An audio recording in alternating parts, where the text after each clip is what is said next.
Leak نہیں ہوئی, انہوں نے لیک کی, لیکن کاش کہ اس ویڈیو کا پچھلا حصہ بھی یہ لیک کرتے کہ جس میں ہم نے یہ ذکر کیا تھا کہ پارلیمنٹیرینز کے ساتھ کیا کیا سلوک روا رکھا جا رہا ہے. سعد اللہ بلوچ ہمارا sitting M N A missing ہے, اس کی اہلیہ کو, اس کی بیٹی کو, اس کی خالہ کو کڈنیپ کر لیا گیا ہے. اسی طرح ہمارے ڈیفرنٹ ایم این ایز ہیں, ہم ان کی سیکیورٹی کے مد نظر ابھی وہ چیزیں منظر عام پر نہیں لے کے آتے, لیکن جو سلوک ان کے ساتھ روا رکھا جا رہا ہے اور ان موصوف کو اپنے 4 سال کے اور پنجاب کی وزیر اعلیٰ کا غم کھائے جا رہا ہے. ان سے صرف یہ پوچھنا تھا کہ مریم بی بی, ہم تو انہیں مریم بی بی کہہ کے مخاطب کرتے ہیں کہ مریم بی بی کو واحد عورت نہیں ہے پاکستان کے اندر. آپ نے گزشتہ 2.5 سال کے اندر جو لوگوں کی عزتوں کے پامالی کی, جو آپ نے گھروں کے اندر چادر اور چار دیواری کا تقدس پامال کیا, وہ بھی عورتیں ہی ہیں, وہ بھی مریم صاحبہ کے ایکول عورتیں ہی ہیں, بلکہ شاید زہد تقویٰ میں ان میں سے بہت ساری خواتین ایسی ہوں جو ان سے کہیں زیادہ اوپر ہیں, لیکن آپ کو صرف اس ایک خاتون, آپ کو اس کی پنجاب میں جاری فسطائیت نظر نہیں آتی. اگر ایک خاتون وزیر اعلیٰ کے ہوتے ہوئے لوگوں کی ماؤں بہنوں کو اٹھایا جائے تو یہ سب سے زیادہ شرمندگی اس خاتون وزیر اعلیٰ کے لیے ہے جو یہاں پر ویمن کارڈ کھیل رہے ہیں. دوسری چیز, میں صرف یہ بات کہنا چاہتا ہوں کہ محترم عظیم جو چیف جسٹس ہیں, جو کہ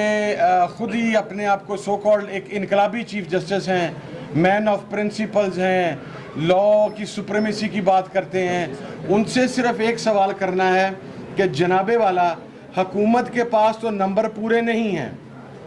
آپ یہ بات ذہن میں رکھیے گا کہ اگر آپ کی ایکسٹینشن ہو رہی ہے, اگر آپ کی مدت بڑھائی جا رہی ہے, تو یہ پارلیمنٹ کے مینڈیٹ پر شب خون اور ڈاکہ مار کے بڑھائی جا رہی ہے, اس لیے کہ حکومتی نمبرز پورے نہیں ہیں. اور اب ہمارے اراکین کو اگر دونسلی کے ساتھ وہاں پر لے جایا جاتا ہے تو قاضی صاحب, لوگوں کی سٹنگ ایم این ایز کی ماؤں بہنوں کو اٹھا کے اگر آپ کسی سے ووٹ لیتے ہیں تو اس سے باوقار طریقہ یہ ہے, اگر آپ اسے اڈاپٹ کرنا چاہیں, which I have my serious doubts, کہ آپ کو اپنی مدت کے بعد ریزائن کر دینا چاہیے, آپ کو ایکسٹینشن نہیں لینی چاہیے, اپنی مدت پوری ہونے کے بعد پیچھے ہو جانا چاہیے. اور آخری چیز ہم یہ واضح کر دیں کہ اگر حکومت نے زبردستی سے دھونس دھاندلی سے ہمارے کسی ممبر کا ووٹ لینے کی کوشش کی تو سپریم کورٹ کا فیصلہ موجود ہے, نہ تو ان کا ووٹ کاؤنٹ ہوگا, اور ہم اپنے تمام ممبران کو, چیئرمین صاحب, ڈسکوالیفیکیشن کے حوالے سے اور ووٹنگ میں شامل نہ ہونے کے حوالے سے لکھ چکے ہیں, اور رات بھی لکھ چکے ہیں مکمل. ہم اپنی, اور میں بھی لکھ چکا ہوں, ایس آئی سی بھی لکھ چکی ہے, پاکستان تحریک انصاف بھی لکھ چکی ہے. اب کسی کا ووٹ شمار نہیں ہوگا سپریم کورٹ کے فیصلے کے بعد, اور اگر اس کو شمار کرنے کی کوشش کی گئی تو وہ غیر آئینی ہوگا, وہ ایک دوبارہ آرٹیکل 6 لگے گا جس نے پھر یہ حرکت کی. And last but not the list,